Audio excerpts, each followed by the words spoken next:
Hi friends, welcome to our channel Kalam Dreams Achievers. நம்ம இந்த வீடியோவில் என்ன பார்க்க போகிறோம் அப்படின்னா 10ஆம் வகுப்பு தமிழ் இயல் 1க்கான தேர்வு தான் பார்க்க போகிறோம். ஃப்ரீ டெஸ்ட் பேட்சில் ஜாயின் பண்ணணும்னு நினச்சிங்கன்னா நம்மளோட டெலகிராம் சேனலோட லிங்க் வந்து டிஸ்கிரிப்ஷனில் இருக்கும். அதை கிளிக் பண்ணி ஜாயின் பண்ணிக்கோங்க.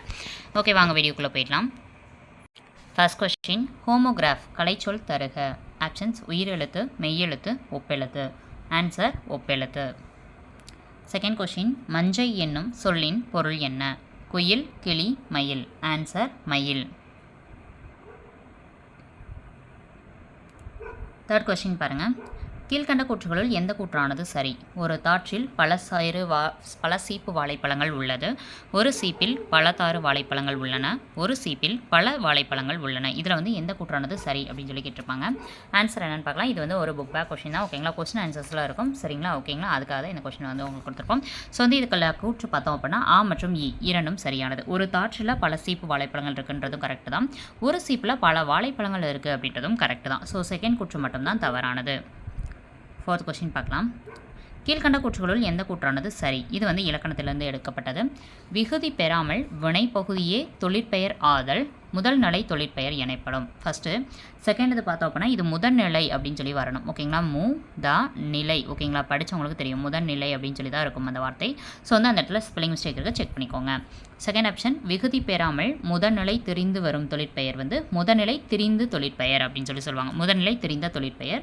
தேர்ட் ஆப்ஷன், தொழிலை செய்யும் கருத்தாவை குறிப்பது வினையால் அணையும் பெயர். இந்த கூற்றில் எந்த கூற்றானது சரி அப்படின்னு சொல்லி கேட்டிருப்பாங்க.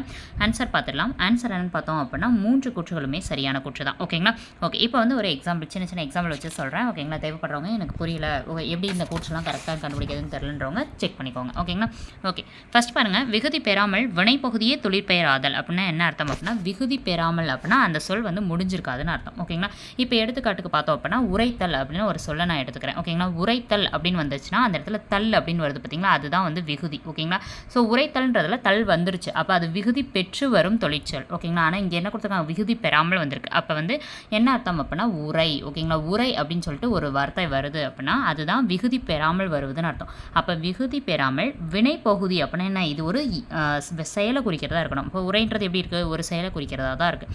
அப்போ தல் அப்படின்ற அந்த விகுதி வராமல் வினைப்பகுதி மட்டுமே வந்து அது ஒரு தொழிற்பெயர் மாதிரி இருக்கணும். உரைன்றது ஒரு தொழில் தான் இல்லையா, அப்போ வந்து அது ஒரு தொழிற்பெயர் மாதிரி இருந்தால் அதுக்கு பேர் தான் என்ன, முதல்நிலை தொழிற்பெயர். அப்போ இந்த கூற்று சரிதான். ஓகேங்களா, முதல்நிலை தொழிற்பெயர்னா என்ன, விகுதி பெறக்கூடாது, வினைப்பகுதியே வந்து தொழிற்பெயராக வந்திருக்கணும், அவ்வளோதான். இப்போ செகண்ட் இது பாருங்கள். விகுதி பெறாமல் முதல்நிலை திரிந்து வருவது. ஓகேங்களா, இப்போ முதல்நிலை அப்படின்றது திரிந்து வருவதுன்னு சொல்லியாச்சு. அப்போ முதல்நிலையில் இருக்கக்கூடிய ஒரு எக்ஸாம்பிள் எடுத்துக்கிறேன்னு வச்சுக்கோங்க. ஓகேங்களா, இப்போ கெடு அப்படின்னு வச்சுக்கோங்க.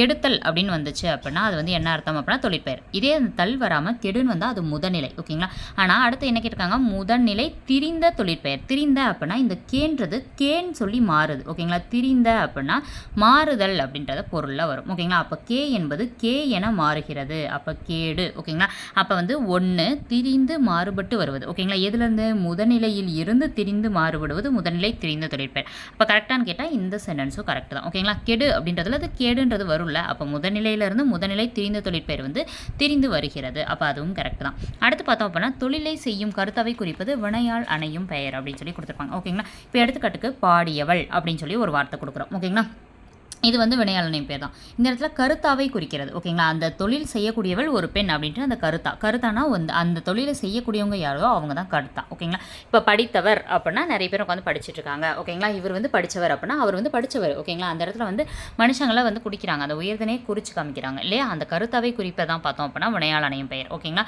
ஸோ வந்து படித்தவர் அப்படின்னா அது வினையாளனையும் பெயர், படித்தவர்ன்றது வந்து ஒரு கருத்தாவை குறிக்கிறது. அப்போ இந்த மூன்றுமே வந்து சரிதான். ஓகேங்களா, நெக்ஸ்ட் கொஸ்டின் பாருங்கள். ஓவதல் அப்படின்னு சொல்லி கொடுத்துருப்பாங்க. இதில் இடம்பெற்றுள்ள அளபடை என்ன அப்படின்னு சொல்லி கேட்டிருக்காங்க. ஆன்சர்னு பார்க்கலாம். செய்யுளிசை, இன்னிசை, சொல்லிசை. ஆன்சர் பார்த்தோம் அப்படின்னா ஆன்சர் செய்யுள் இசை. ஓகேங்களா, செய்யுள் இசை. இதே வந்து இன்னிசை அப்படின்னா அப்படின்னு சொல்லி வந்திருக்கணும். இதே சொல்லிசைன்னு பார்த்தோன்னா அப்படின்றது வந்திருக்கணும். ஆனால் இந்த இடத்துல வந்து நெடில் எழுத்துக்கு இனமான குறில் எழுத்து தான் வந்திருக்கு. ஸோ வந்து ஓ அப்படின்றது ஃபஸ்ட்டு வந்திருக்கக்கூடிய ஓன்றது நெடில் எழுத்து, அதுக்குரிய இனமான குறில் எழுத்து வந்திருக்கு, உயிர் எழுத்துலேருந்து வந்திருக்கு. ஸோ வந்து இது செய்யுளிசை அளபடை. ஓகே, நெக்ஸ்ட் பாருங்கள். ஆன்டிதசஸ் அப்படின்னு சொல்லிட்டு ஒரு இதை கொடுத்துட்டு இதோடைய கலைச்சொல் என்னன்னு கொடுத்துருப்பாங்க. இது வந்து நம்மளுக்கு உள்ளேருந்து கேட்கப்பட்ட கேள்வி. ஓகேங்களா, ஓகே. ஆன்டிதசஸ் என்பதுடைய கலைச்சொல் கேப்ஷன்ஸ் பாருங்கள். சொல்முரண், முரண்படும் மெய்மை, எதிரிணை இசைவு. ஆன்சர்னு பார்க்கலாம். ஆன்சர் வந்து பார்த்தோம் அப்படின்னா எதிரிணை இசைவு அப்படின்றத ஆன்டிதசஸ்க்கான சரியானது. ஓகேங்களா, மோஸ்ட்லி வந்து இந்த ஆன்டின்றது எங்கெங்கே வருதோ அதெல்லாம் எதிர் தான். ஓகேங்களா, இப்போ எடுத்துக்காட்டுக்கு ஆன்டி கிளாக் வைஸ் அப்படின்னா என்னது, இடஞ்சொல்லி அப்படியே ஆப்போசிட்னு அர்த்தம். ஓகேங்களா? அப்போ ஆன்டின்னு வந்தாலே ஆப்போசிட், அந்த வார்த்தையை வந்து ஞாபகம் வச்சுக்கோங்க. ஓகே, நெக்ஸ்ட் பாருங்கள். முதல் தமிழ் கணினி 1983 எந்த மாதத்தில் டிசிஎம் டேட்டா ப்ரொடக்ட்ஸ் அப்படின்னு சொல்லக்கூடிய தனியார் நிறுவனம் வந்து உருவாக்கி விற்பனைக்கு கொண்டு வந்தது? ஆகஸ்ட், செப்டம்பர், அக்டோபர் அப்படின்றது. ஆன்சர் பார்த்தோம் அப்படின்னா செப்டம்பர். ஓகே, 8th கொஸ்டின் பாருங்கள். இவர் பல்துறை வித்தகர், இது யாருடைய கூற்று? ஜெகநாதன், விமர்சகர் சுப்புடு. ஆன்சர். அடுத்தது வந்து பார்த்தோம் அப்படின்னா விஸ்வநாதன். ஆன்சர் பார்த்தோம் அப்படின்னா விஸ்வநாதன் அவர்களுடைய கூட்டு தான் வந்து இவர் பல்துறை வித்தகர் அப்படின்னு சொல்லிட்டு சொல்வார். ஓகேங்களா? இவர் வந்து என்ன பண்ணுவார் அப்படின்னா மருத்துவத்தில் வந்து சிறந்தவர், அது இல்லாமல் வேறு எதுவும் பார்க்குறவர்னு சொல்கிறதுனால பல்துறை வித்தகர் அப்படின்னு சொல்லியிருப்பார். ஓகேங்களா? ஓகே, நெக்ஸ்ட் பாருங்கள். இவர் வந்து கி.ஆ.பெ. விஸ்வநாதன் இவருடைய பெயர். ஓகேங்களா? நெக்ஸ்ட் பாருங்கள்.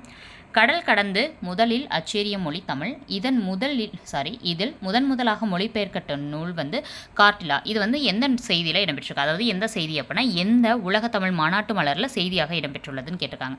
5ஆம் உலகத்தமிழ் மாநாட்டு மலர், 6ஆம் உலகத்தமிழ் மாநாட்டு மலர், 7ஆம் உலகத்தமிழ் மாநாட்டு மலர். ஆன்சர் பார்த்தோம் அப்படின்னா 6ஆம் உலகத்தமிழ் மாநாட்டு மலரில் வந்து இது என்ன பண்ணியிருக்கு, இந்த செய்தியானது இடம்பெற்றிருக்கு.